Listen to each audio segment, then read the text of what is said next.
Poder detenernos en la importante experiencia que ha tenido Italia frente a el estudio, el control y digamos que el ejercicio de justicia social frente a la problemática de la pesca, justicia ambiental y social. Y por supuesto que también hoy vamos a tener la oportunidad de profundizar en los temas frente a la situación del asbesto en Colombia. Entonces, para eso vamos a tener un cambio en el programa, que desafortunadamente no vamos a tener la presencia del representante de Ascolfibras, quien se excusó por tener una participación en un evento en Medellín. Pero vamos a tener a otra persona que nos va a comentar de experiencia directa y viva un poco la situación de la esencia de las políticas públicas y del papel del Estado frente al asbesto en Colombia. Entonces vamos a tener inicialmente a la doctora Paola de Castro, que junto con Daniela Marsilli, provenientes de Italia, prepararon la presentación de Interacciones Ciencia y Sociedad en la experiencia italiana en materia de asbesto y proyecciones internacionales. Luego tendremos una presentación de Guillermo Obando Valencia sobre la experiencia sindical en este tema y su desarrollo y su perspectiva frente a las políticas públicas en el país. Y en tercer lugar vamos a tener una publicación del profesor Juan Pablo Ramos de la Universidad de los Andes, quien nos hablará de las exposiciones al asbesto en mecánicos de frenos en Bogotá. Entonces, para dar inicio a nuestra jornada, entonces invito a la doctora Paola de Castro a que nos acompañe.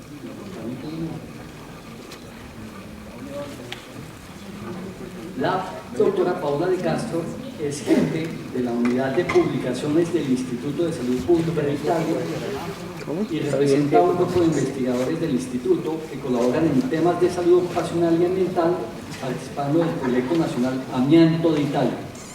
Yo les quiero contar que en el mes de febrero de este año tuvimos la oportunidad de realizar conjuntamente entre el Instituto de Salud Pública de la Universidad Nacional y el Instituto de Salud Pública de Italia un seminario sobre salud ambiental y ocupacional, donde tuvimos la oportunidad de tener una presentación muy amplia del grupo de investigadores e investigadoras del Instituto de Salud Pública de Italia, quienes han venido haciendo una colaboración solidaria con los países de América Latina en divulgar precisamente toda esta temática del asbesto, y por eso yo quiero darte un agradecimiento muy especial y tienes la palabra. Muchas gracias, buenas tardes a todos. Nunca falta la emoción cuando uno tiene que hablar frente a tanta gente, sobre todo a tantos jóvenes, porque es muy importante que los jóvenes se den cuenta de los problemas que aquí estamos hablando. Las primeras palabras mías son de agradecimiento. Agradecimiento por estar aquí compartiendo con ustedes esa experiencia. Es verdaderamente un gran placer y nunca se termina de aprender. Entonces aquí estoy relacionando sobre la experiencia de Italia en el tema de asbesto. Y mi presentación está organizada en dos partes. En la primera parte hablaré de la experiencia de interacción entre ciencia y sociedad en el marco de la salud, para abarcar mejor los temas de esa conferencia que une disciplinas diferentes. Y en la segunda parte hablaré en particular de la experiencia italiana en materia de asbesto. Entonces, una serie de informaciones sobre el Instituto de Salud Pública de Italia, que tengo el agrado de representar aquí, y en particular hablaré de la estrategia de diseminación de información dirigida a diferentes destinatarios. Como se fue comentando ayer, es muy importante que la información llegue ahí donde tiene que llegar, con las palabras justas para que se pueda ser comprendida. y hablaré de la colaboración, de cómo se hizo, cómo se desarrolló la colaboración entre la institución de Italia, el Instituto de Salud Pública y el Instituto de Salud Pública de la Universidad Nacional de Bogotá. Y hablaré también unas palabras del proyecto Necopelac que nos permitió trabajar juntos y lo que salió después de ese proyecto Necopelac. A través del desarrollo de un proyecto nacional amianto continuamos colaborando con los países de América Latina. En la segunda parte, en particular, hablaremos de las problemáticas de asbesto en Italia, proporcionándoles algunos datos de la producción y consumo de asbesto y el camino hacia la ley de provisión del asbesto que en Italia es de 1992. Al final haremos algunas consideraciones sobre proyecciones internacionales. Entonces, una presentación breve del Instituto Superior de Sanidad de Italia. Aquí se ve la fotografía. Están todos invitados un día a venir a Roma, quizá, para ver cómo trabajamos ahí. Es el mayor ente de investigación científica en el marco de la salud pública de Italia. Fue establecido en 1934 y hoy representa el organismo técnico-científico del Servicio Sanitario Nacional.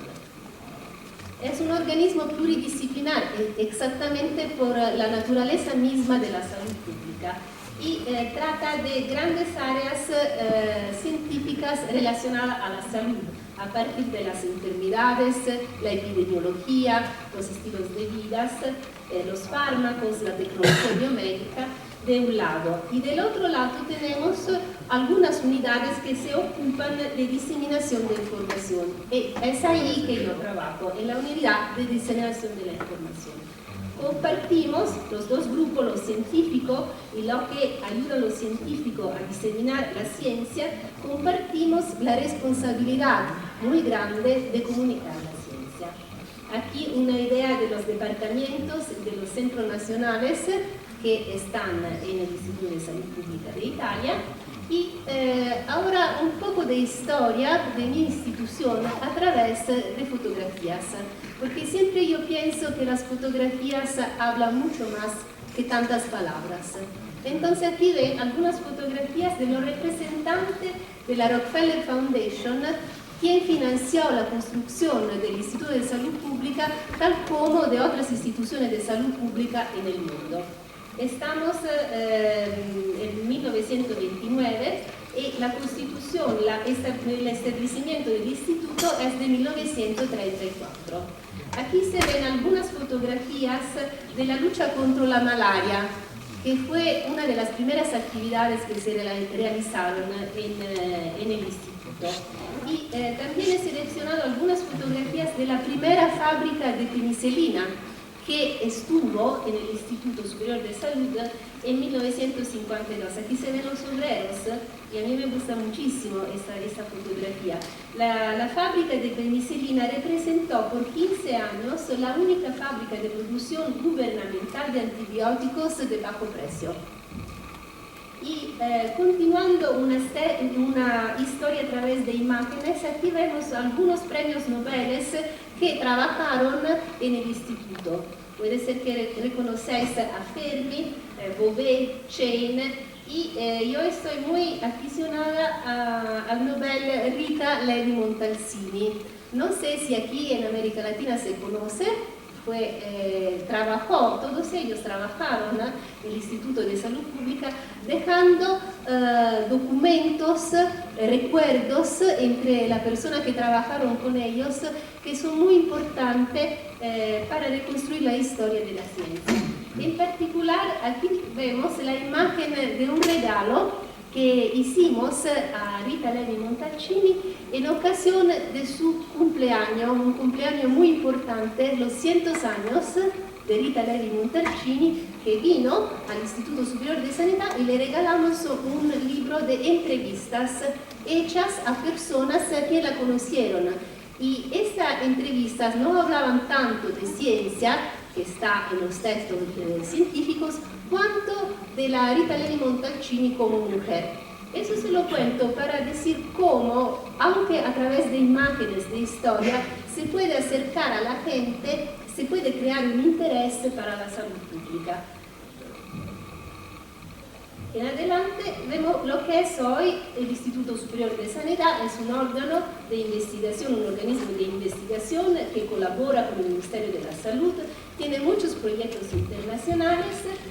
Estamos alrededor de 1.600 personas que producen alrededor de 1.400 publicaciones científicas por año, y en particular aquí hoy presentamos la actividad de dos entidades del Instituto, el Departamento Ambiente y relacionada prevención primaria y la Unidad de Publicaciones y Cooperación Internacional que yo represento.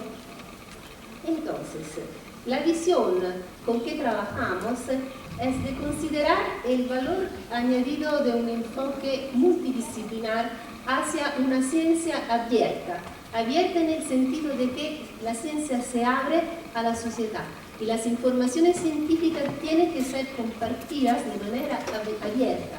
Todos necesitan tener acceso a la información, porque la información llega a ser una componente esencial de los derechos humanos. Entonces, trabajamos en una dimensión global, focalizándonos en una ciencia abierta. Y tenemos el agrado de evaluar la diversidad, de luchar cada día para realizar una excelencia en la investigación, evaluando los ejemplos de buenas prácticas y abriendo la ciencia que se produce en una institución de investigación a toda la sociedad, a todos los portadores de interés. Bueno, entonces, merece subrayar aquí la importancia de la responsabilidad de publicar la ciencia, que es una parte muy importante del trabajo de todos los investigadores médicos. Es un empeño civil que tiene que ser reconocido como tal, es una responsabilidad grande. El acceso abierto a la información y a los datos de la investigación representa en ese sentido un imperativo moral. Y hablamos ahora del impacto de la información en salud pública. La información tiene un impacto directo no solamente hacia los científicos que la producen, sino también hacia los políticos que producen leyes, reglamentos, financiación de la investigación, e incluso hacia el público en general, porque permite realizar cambios de comportamientos. Entonces reconocemos el valor social del conocimiento y el papel de la comunicación científica como un empeño civil.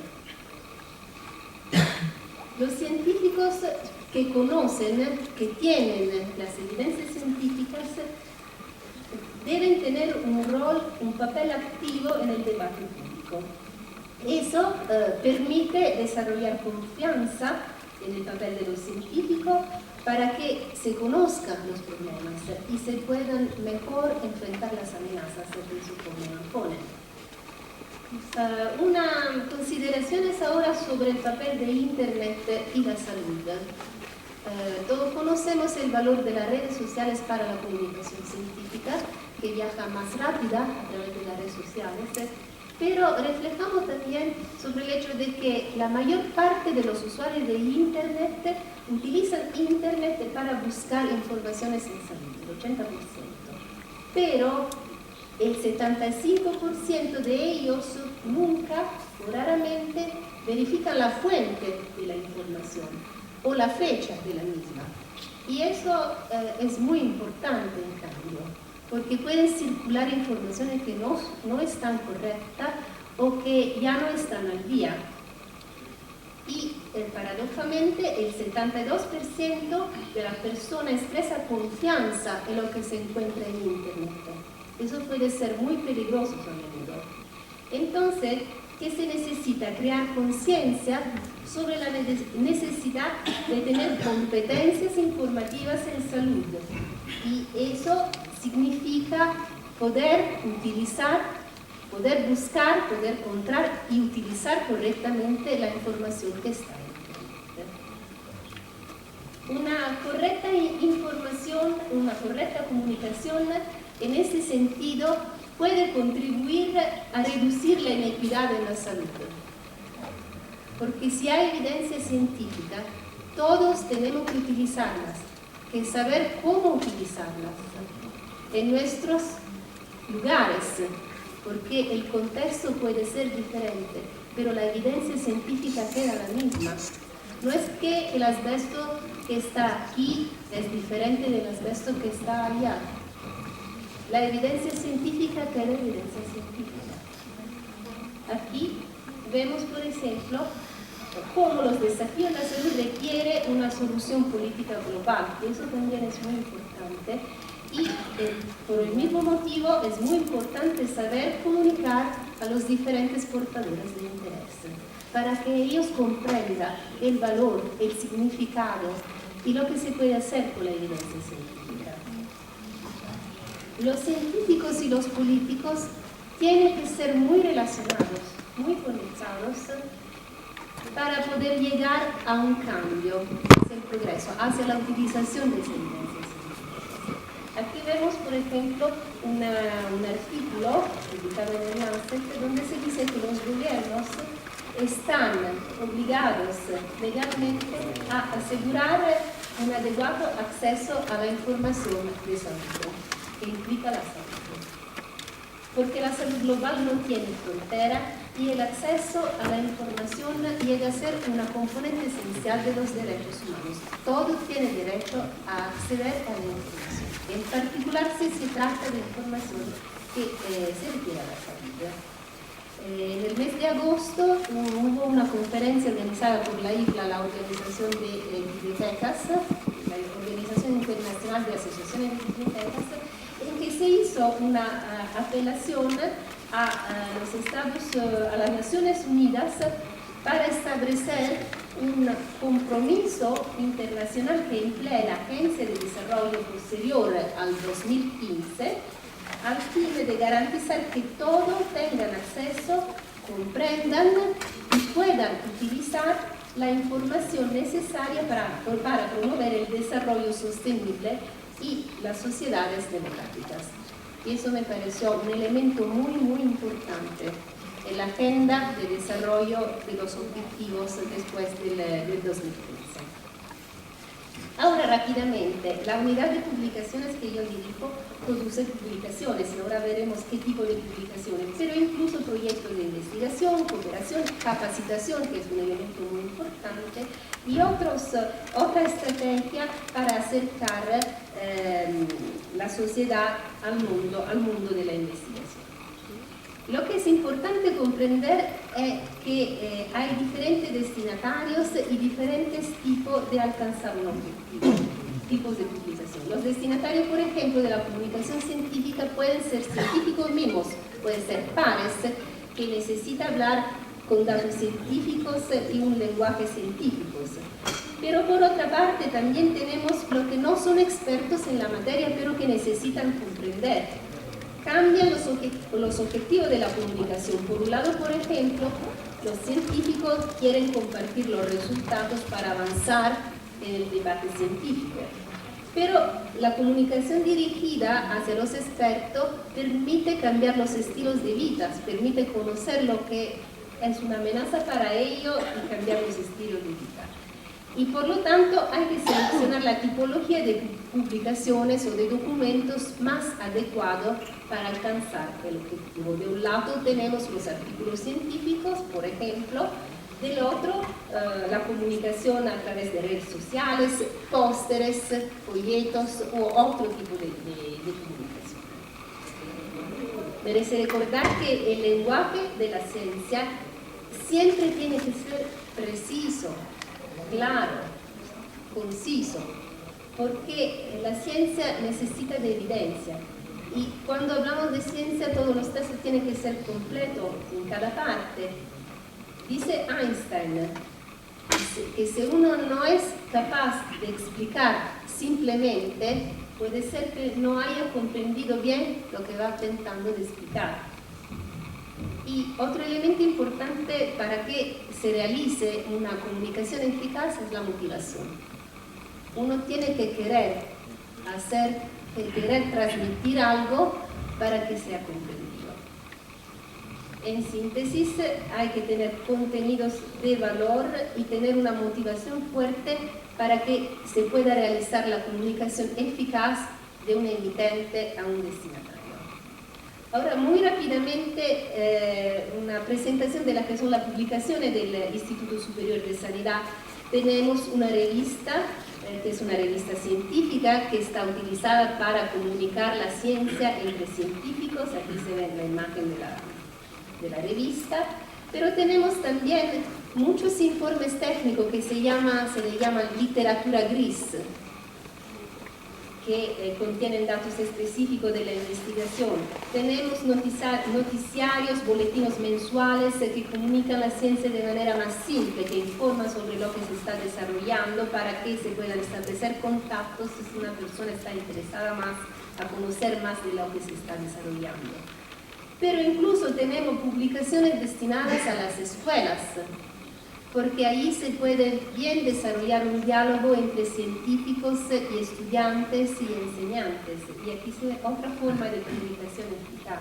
Tenemos folletos que se van realizando de vez en cuando. Por ejemplo, el último fue sobre estilos de vida cáncer, que fue realizado hace unos días, 10 días, en ocasión de una reunión de ministros europeos de salud. Y lo que se subraya aquí es la importancia de un enfoque multidisciplinar. Aquí os muestro un póster que fue realizado para una conferencia expresamente dedicada a la Information Literacy en Croacia en 2014. Y aquí hablamos de asbesto y la necesidad de conocer cómo comunicar las temáticas relativas al asbesto. Otra forma de comunicación puede ser la que llamamos medicina narrativa, que significa involucrar al paciente en contar la historia de su enfermedad. Es un enfoque de la medicina que reconoce el valor de la narración y de las diferentes formas de expresión artística, incluso dibujos, incluso fotografías. Aquí se ve algunos ejemplos de los dibujos realizados por esa competición artística que se llama El Volo de Pégaso, que es otra forma de acercar la sociedad a la investigación y reconocer incluso el valor de la solidaridad y del respeto. Tenemos publicaciones de tipo histórico que evalúan, valorizan la investigación histórica, y aquí presento, por ejemplo, una publicación histórica que se refiere a las problemáticas científico-sanitarias del asbesto. Esta está en italiano, pero es muy interesante porque cuenta cómo se llegó en Italia al desarrollo de la ley, cuáles problemas se encontraron en el periodo de los años 1980-2012. Todo está en acceso abierto. Si están interesados, se pueden encontrar en acceso abierto. Y otra forma de crear curiosidad hacia la sociedad puede ser, por ejemplo, mostrar los instrumentos científicos del pasado como estrategia para presentar temas con miras al futuro. Aquí, por ejemplo, interesante la historia del microscopio electrónico, que fue construido directamente dentro del Instituto Superior de Sanidad porque los alemanes habían secuestrado el microscopio original que estaba ahí por motivos de ponerlo en lugares más seguros en el periodo de la guerra.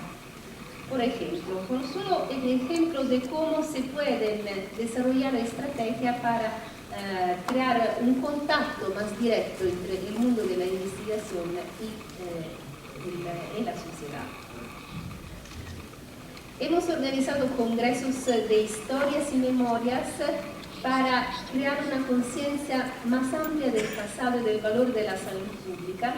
Y en ese congreso, por ejemplo, fue interesante explorar el tema de las memorias orales, lo que la gente recuerda y lo que no recuerda a pesar de la verdad, el valor del cuento espontáneo, que dice mucho más de lo que puede ser una investigación científica, lo que siente la gente acerca de un tema.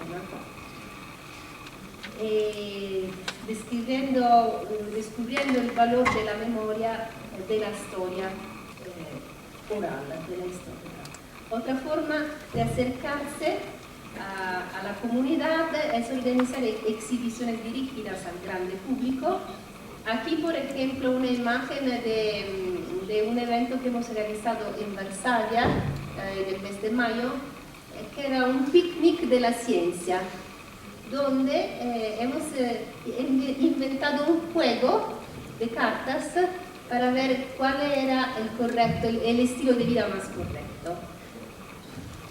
Y en el mes de diciembre vamos a organizar un festival del documentario científico con seminarios organizados que involucran a los investigadores que hablan al grande público. Y recibimos también donos. Aquí hay un dono que está particularmente apreciado porque es un dono de Guillermo Villamizar a la cooperación italiana cuando vimos aquí en el mes de febrero en Bogotá. Y eso ya está en el Instituto Superior de Sanidad y cada vez ya tengo el gusto de contar por qué este póster está ahí. Entonces, ahora vamos a ver cómo se encuentra el Instituto Superior de Sanidad de Italia con el Instituto de Salud Pública de Colombia. Una colaboración que nace y se desarrolla dentro de un proyecto financiado por la Unión Europea, por la Comisión Europea. Un proyecto que trabajó del año 2009 al 2012. Aquí vemos los participantes al proyecto, el Instituto Superior de Sanidad que tenía el papel de coordinador y la Universidad Nacional de Colombia. NECOBELAC, en breve, ¿qué significa NECOBELAC? NECOBELAC es un acrónimo que representa una red de colaboración entre Italia y América Latina. Que trabajemos en el marco de ciencia y sociedad con el objetivo de compartir, de difundir conocimientos acerca de redacción científica y acceso abierto, desarrollando colaboraciones entre instituciones de Italia, de Europa y de América Latina. Lo interesante es que nos dirigimos a todos los participantes en el proceso de comunicación científica, trabajando en el área de salud pública. Los puntos fuertes del proyecto fueron la capacitación a 2 niveles, que se la cuento porque puede ser utilizada una en el marco del asbesto, capacitación a 2 niveles, creación de herramientas innovadoras de capacitación y una fuerte actividad de networking. Y el interesante fue también el enfoque bidireccional de intercambio de informaciones de Europa a América Latina, pero también de América Latina y Europa. Y eso se necesitaba, aunque incluso para promover un cambio cultural en la difusión del conocimiento. El proyecto habló 4 idiomas y lo interesante aquí es considerar el papel de capacitación a 2 niveles. Nosotros capacitamos formadores, organizamos un curso de capacitación para formadores para que a su vez esos formadores fueran capacitando a nivel local.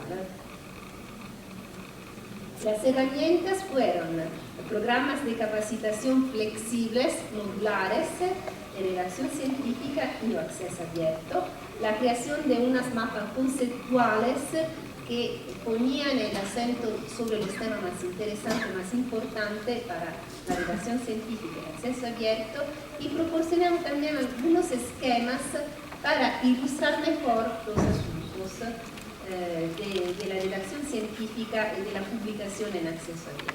Aquí se ve cómo a nivel local se producieron cursos de capacitación de formas diferentes, pero sobre la base de un núcleo común de conocimiento. Y lo importante fue el desarrollo de esa red de colaboración entre instituciones de Europa y la América Latina. De esa red de colaboración nacen también una parte de las actividades que vamos desarrollando en estos días. Porque la red se fue desarrollando en el tiempo a través de los cursos de capacitación y de todas las instituciones que consideraran importante colaborar. Entonces, de ahí, de la red de colaboración, se desarrollaron otras actividades en sectores específicos de la salud pública, tal como el ambiente y la salud. Y aquí se ven algunos ejemplos de eventos que hemos realizado en los últimos años sobre la base de ese tipo de colaboraciones. Incluso la última conferencia internacional que se citó antes sobre salud ambiental en Bogotá en febrero del 2014. Entonces, los resultados del proyecto, muy brevemente: la red de colaboración de 200 instituciones y el desarrollo de una actividad dentro del Proyecto Nacional Amianto, una actividad expresamente dedicada a las colaboraciones en América Latina.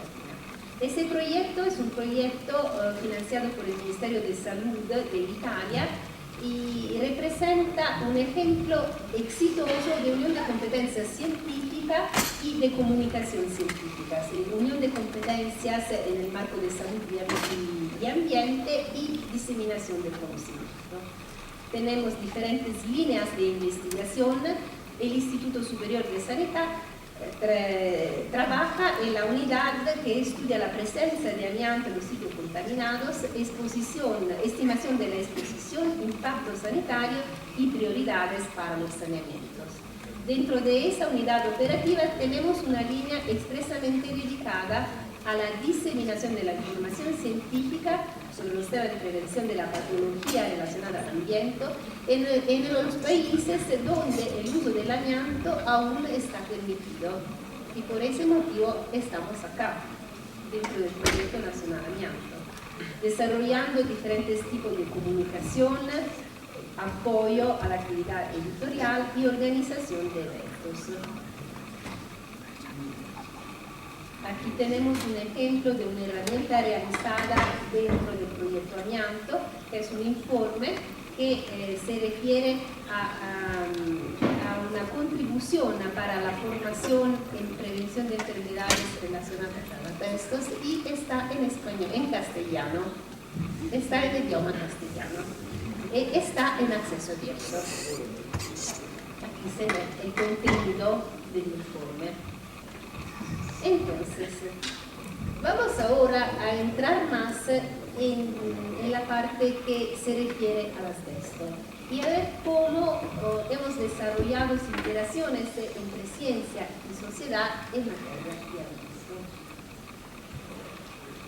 Ya se habló mucho ayer de cómo Italia tuvo una historia muy particular, porque Italia fue uno de los países con mayor producción de asbesto, mayor producción y consumo de asbesto en Europa en el siglo XX y hasta la fin de los años 80.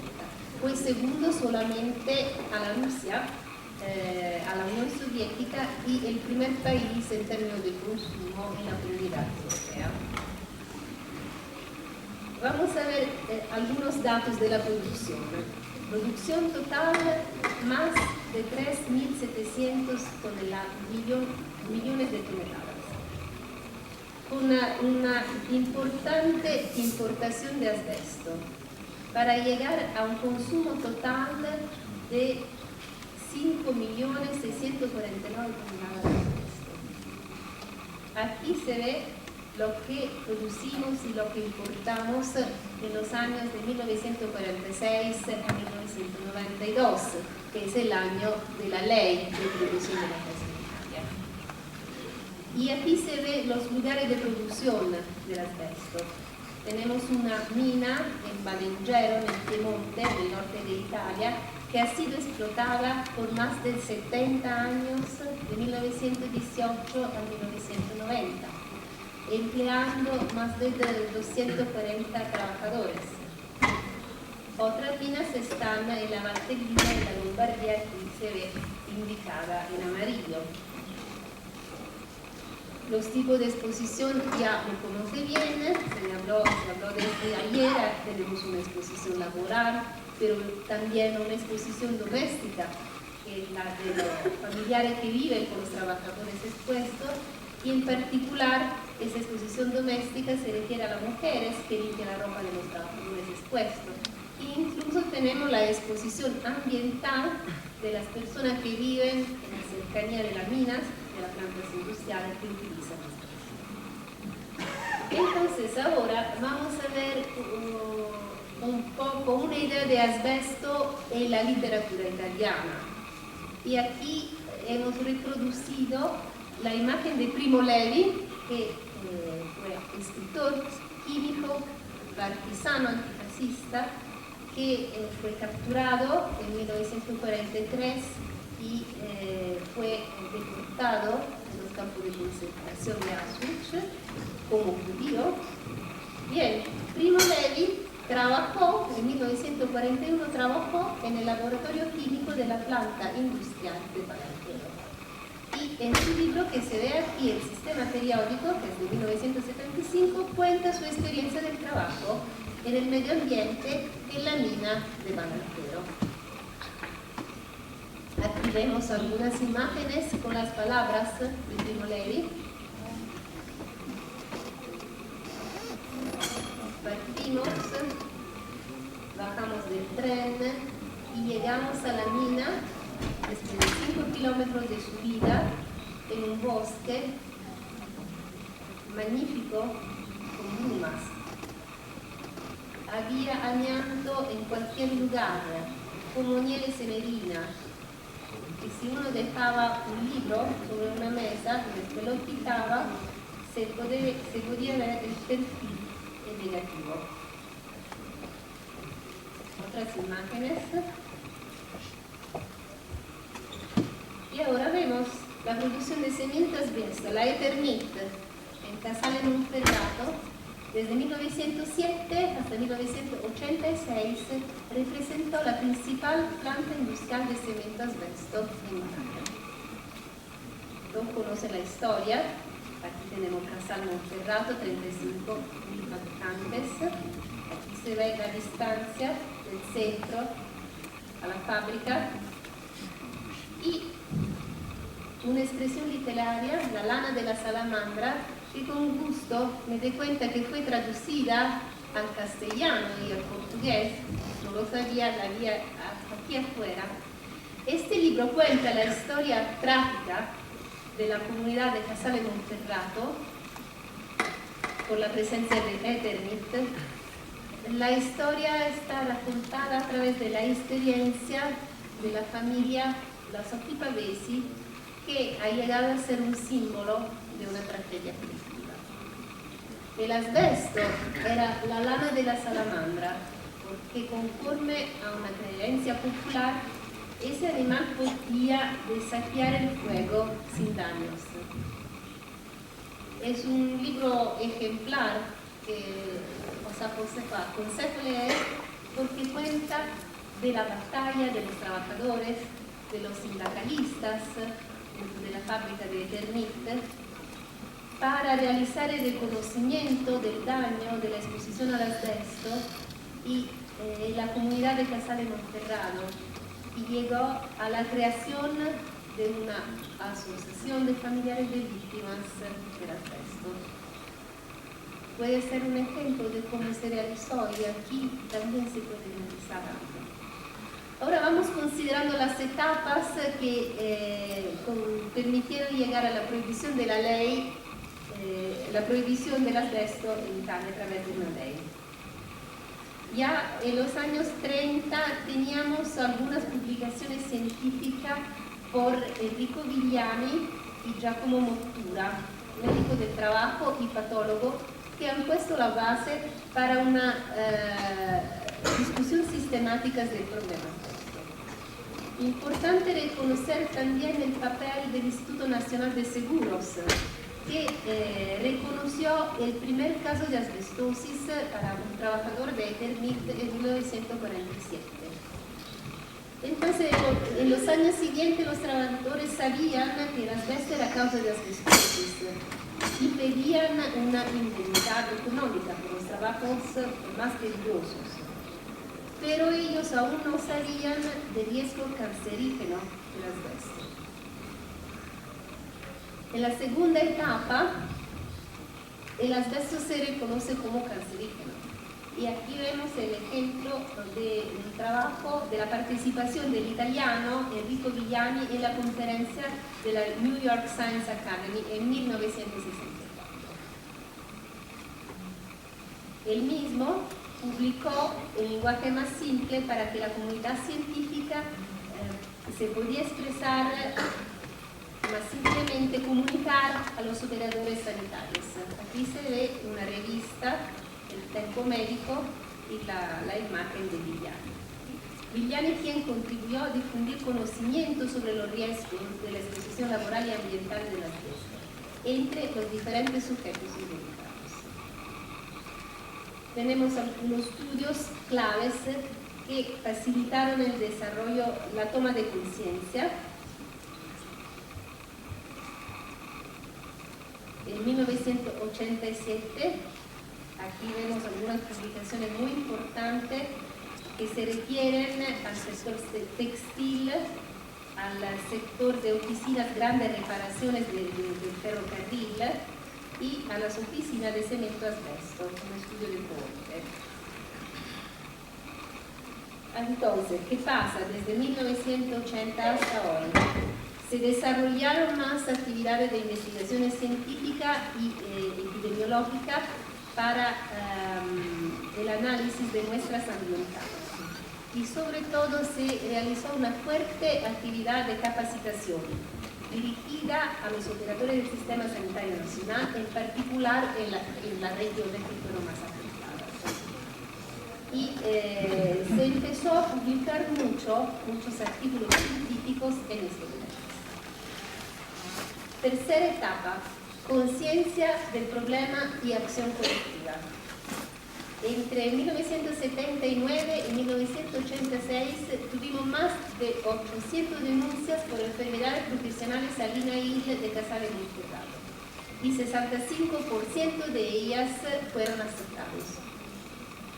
En 1987 el alcalde de Casale Monferrato firmó una orden para prohibir la extracción, producción y uso del asbesto en su territorio, aunque antes de la ley. En los años 80, una parte del sindicato pide una respuesta que conjuga salud y empleo a través de reorientación de la producción y una amplia campaña de información sobre los peligros, los riesgos de exposición. Aquí vemos una imagen que representa la primera asociación de trabajo de ex expuestos, que es de 1989. Aquí se ve el urlo de Munch, que representaba el símbolo primero de esa asociación, que tenía el objetivo de defender los derechos de los ex expuestos, tutelar la salud, eliminar el amianto, compensar las víctimas y pedir justicia. Entonces, en Italia tuvimos dos normas antes de la ley de la prohibición.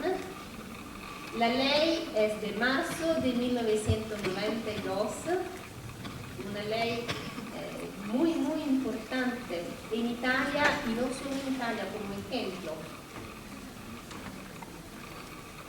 En el contexto de la ley de la prohibición tenemos que considerar que no solo la comunidad científica tuvo un papel muy importante, sino también la presencia de números muy elevados de mortalidad y la movilización social.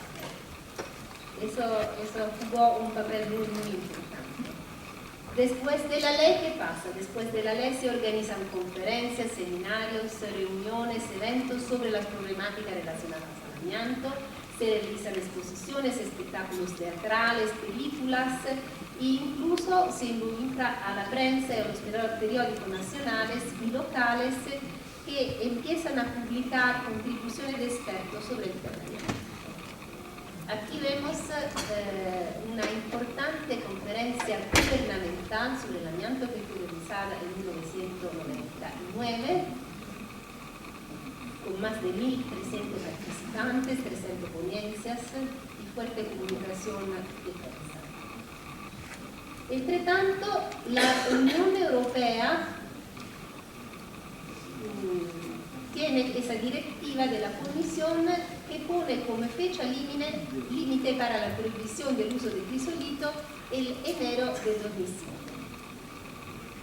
Eso es una recomendación, una directiva muy importante que cambia la perspectiva en la Unión Europea, en los países de la Unión.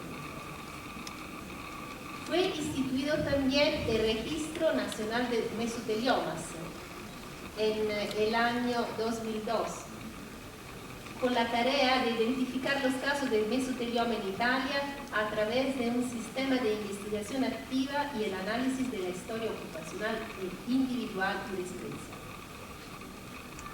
El informe número 4 del Registro Nacional reporta más de 15.000 casos de mesotelioma maligno con diagnóstico en el periodo 1993-2008, detectado por la Red Nacional de Registro. Y contiene también un catálogo de las formas de exposición y de los sectores económicos más afectados. Importante mencionar dos conferencias no gubernamentales, pero dos conferencias que fueron muy importantes en Italia y fueron organizados por los sindicatos italianos y las asociaciones de los trabajadores en Los actores sociales pidieron a las autoridades políticas nacionales y regionales una atención particular y de largo plazo al tema de la estrés. Aquí vemos otra imagen de otra asociación familiares víctimas del asbesto. Se reconoce aquí la señora Romana Biasotti. En esa imagen se pide justicia y justicia está hecha. Y aquí se ve en esa imagen también que la asociación se dirigió a la escuela. Es un lugar muy importante para difundir conocimiento de esos temas. Entre las acciones de los actores sociales recordamos una representación teatral polvo. Dice Massimo Carlotto: el teatro puede ser una poderosa herramienta de comunicación, denuncia y solidaridad. Y la idea de escribir polvo, nació precisamente de esa toma de conciencia. El polvo naturalmente es el asbesto, mató a muchos trabajadores expuestos y que aún mata y que matará en los próximos años. Otra asociación importante en Italia, Lega Ambiente, que produjo un informe que contiene informaciones fáciles para comprender, precisas y fáciles. Basta amianto. Otra asociación, basta. Se comprende en castellano, basta. Basta amianto. Ya no más. Basta amianto utiliza un lenguaje técnico, científico, preciso y al mismo tiempo accesible al público amplio, y utiliza también imágenes y materiales. Amianto, una historia obrera. Ese libro es muy interesante, porque el autor de ese libro es el hijo de un obrero que murió por el amianto. Ese libro reconstruye la historia laboral y la muerte del padre en 2004 y su lucha para haber reconocido el asbesto como causa de la muerte. El protagonista trabajó por 35 años en diversas plantas industriales de Italia, donde se utilizaba asbesto, incluso en la de Casale. Puede ser un ejemplo de lo que se puede hacer, lo que hicieron los hijos. Los hijos pueden tener un papel muy importante. Es el libro histórico que cuenta el desarrollo de la ley, el camino italiano que aún no ha terminado, y puede ser disfrutado también por un público amplio para adquirir conocimiento y conciencia acerca de una historia colectiva del asbesto en Italia. Aquí vemos cuántas publicaciones fueron producidas en el periodo 1930-2015 con temáticas de la actividad laboral. Incluso el Ministerio de Salud produjo sus cuadernos que fueron utilizados en la conferencia gubernamental nacional que tuvo lugar en 2012. en Italia, en Venecia.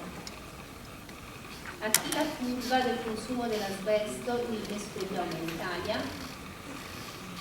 Muy triste porque teniendo en consideración el trend del consumo per cápita de asbesto en el periodo 1946-1992 se espera un cambio de tendencia en el número de decesos al final de esa década. No con la ley. La ley simplemente es una herramienta que facilita algunas cosas, pero no es bastante. No es el final del camino, es una etapa. Entonces, las problemáticas están abiertas. No es un problema resuelto. Se trata de un asunto complejo. La complejidad de las cuestiones y los costos económicos asociados con la intervención para la salida definitiva del asbesto en Italia no permite considerar el problema como resuelto. Con respecto a rehabilitación de las zonas industriales, eliminación de los materiales que contienen asbesto, exposiciones laborales y ambientales residuos. Entonces, ¿qué hacer? Continuar actualizando los profesionales, utilizando metodologías de investigación acreditadas, mejorar la interacción entre los diferentes portadores de interés y la comunicación hacia la sociedad y desarrollar una red nacional de cooperación.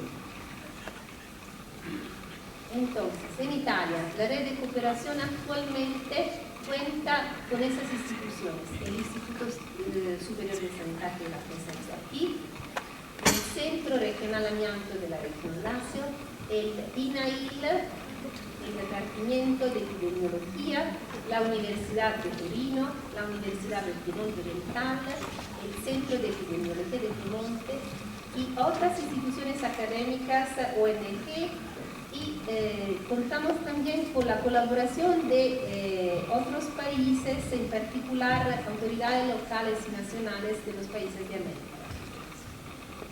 ¿Y por qué no que de aquí salga una red de cooperación para el medio ambiente, de la salud global, de habla castellana, para informar, para comunicar, para sostener lo que necesitan informaciones y apoyo hacia la resolución de algunos problemas, apoyo durante un camino que es largo, pero puede ser estamos al comienzo de ese camino y la red puede ser de ayuda. Aquí estamos, hablemos con los expertos internacionales que están aquí, están dispuestos a dar este apoyo y entonces termino mi relación con el deseo que de aquí salga algo después de ese evento que es muy importante, que no termine aquí, sino que se empiece aquí. Muchas gracias.